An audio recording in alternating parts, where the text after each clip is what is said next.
Bonsoir et merci de suivre cette édition spéciale consacrée aux nouvelles du front. Depuis les airs, les combattants du ciel et au sol, les unités déployées. Les forces combattantes ont encore anéanti l'ennemi du centre-nord à la boucle du Moun, le Sahel et à l'est du Burkina. Les zones à fort défi sécuritaire sont passées au pain fin par les boys pour déloger les forces du mal. Ce qui est sûr, certains bandits armés et autres criminels ont vu le soleil pour la dernière fois ce jour même 6 janvier 2025. Sékou Zango.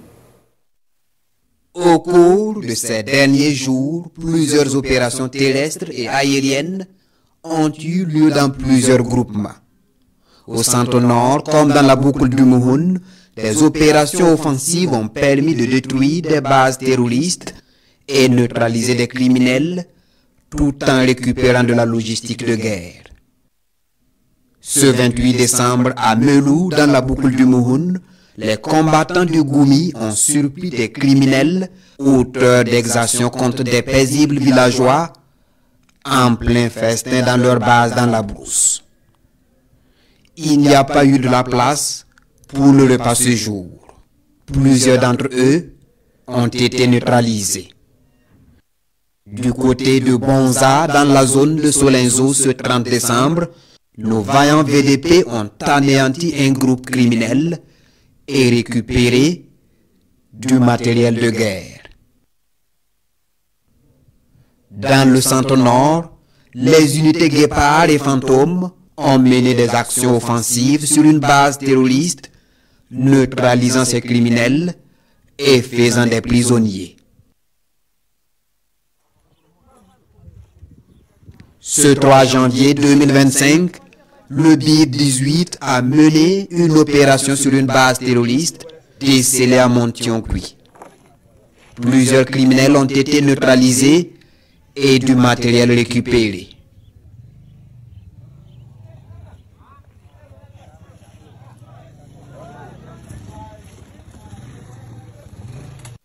Ce 4 janvier, des criminels venus s'attaquer à un poste de nos vaillants VDP à Silmangué ont été copieusement matés et ont fui abandonnant cadavres et armes.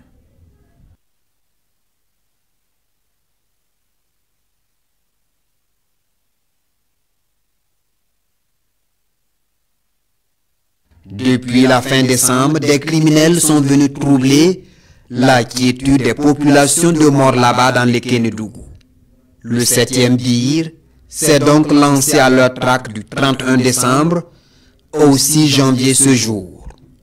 Plusieurs dizaines de criminels ont été neutralisés dans les combats, des bases détruites et du matériel important saisi.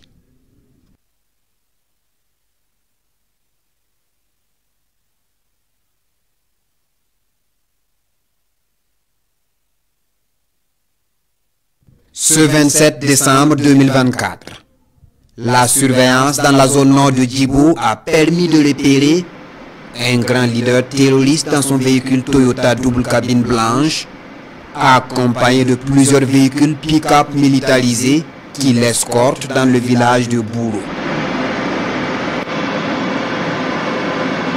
Après quelques moments d'observation, les vecteurs se rendent compte que plusieurs autres pick-up sont camouflés sous des arbres dans la zone.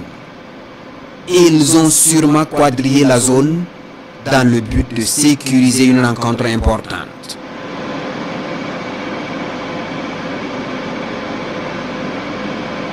Les combattants du ciel préparent l'attaque et frappent le véhicule du chef en premier.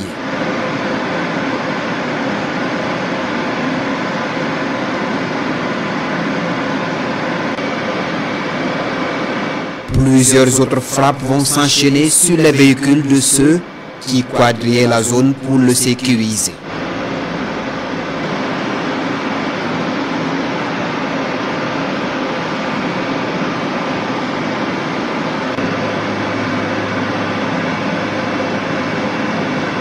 Ils sont anéantis complètement.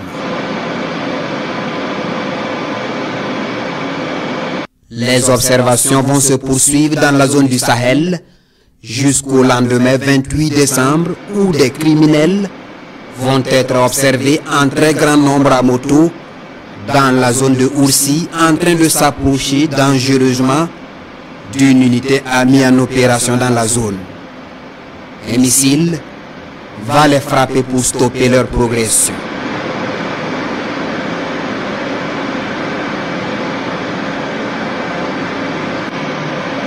Puis c'est la débandade. Ils sont observés en fuite vers l'ouest de Oursi. Ils sont minutieusement suivis jusqu'à leur base à Gontouri-Kiri où ils s'installent croyant échapper.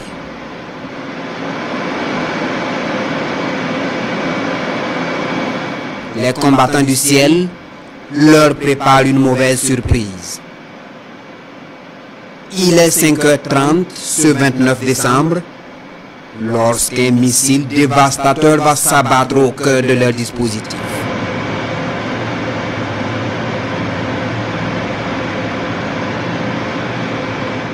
Le réveil est douloureux pour ceux qui montaient la garde au loin de l'impact, mais le repos est éternel pour les chanceux qui dormaient. Ceux qui se sont réveillés dans la douleur n'échappent pas.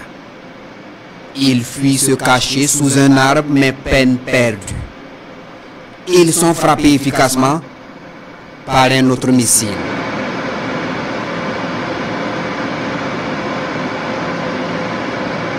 Ils brûlent avec leur logistique.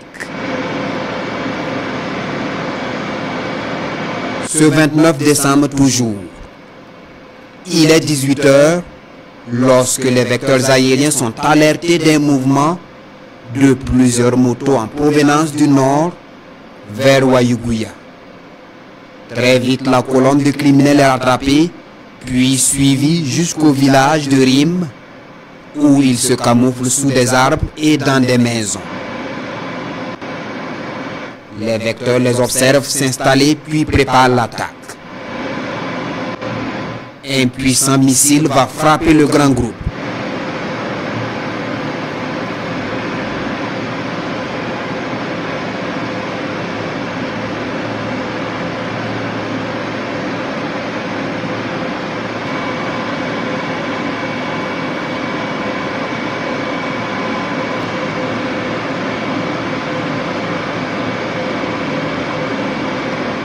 Ceux qui s'étaient cachés dans les maisonnettes vont essayer de fuir et repartir vers le nord, mais seront traités à la sortie du village.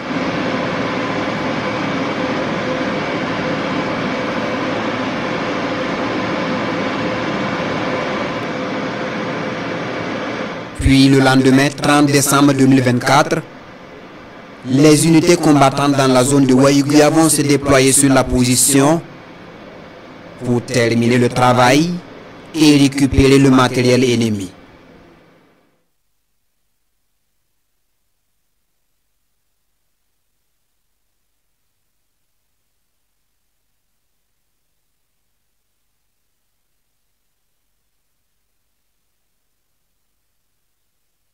Ce 31 décembre 2024, les observations ont permis de repérer un véhicule pick-up en mouvement au nord de Nassumbu vers une forêt.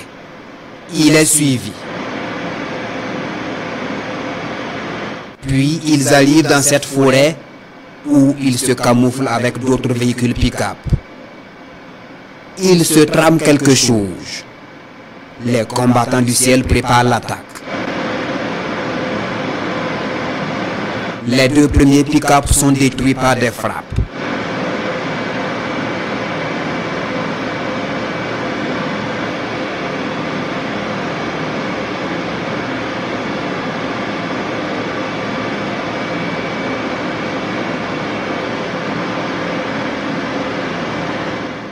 La zone s'embrase avec plusieurs autres pick-up camouflés.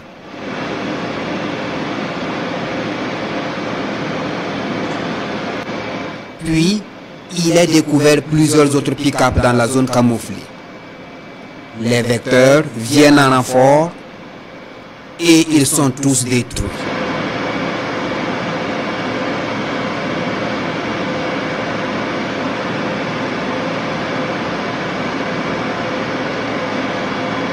Il est 6 heures lorsque les vecteurs aériens sont alertés d'une tentative d'incursion des criminels à Zimsa.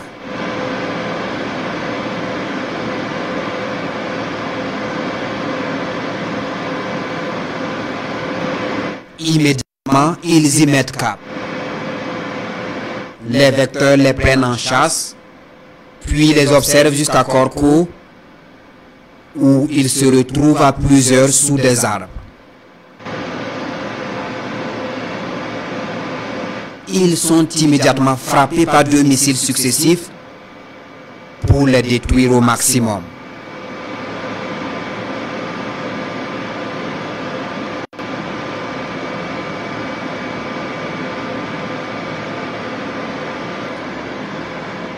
Les unités de Barsalgo vont lancer une reconnaissance dans la zone pour terminer le travail et récupérer le matériel ennemi.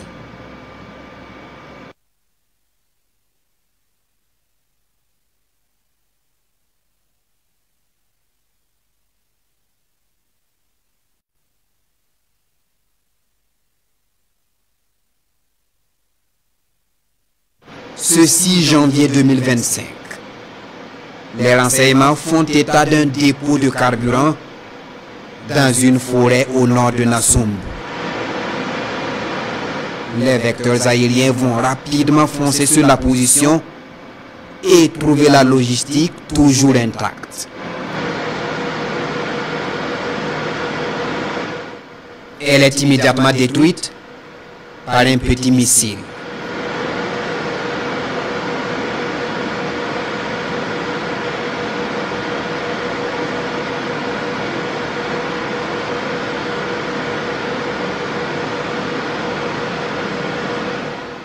Les opérations se poursuivent.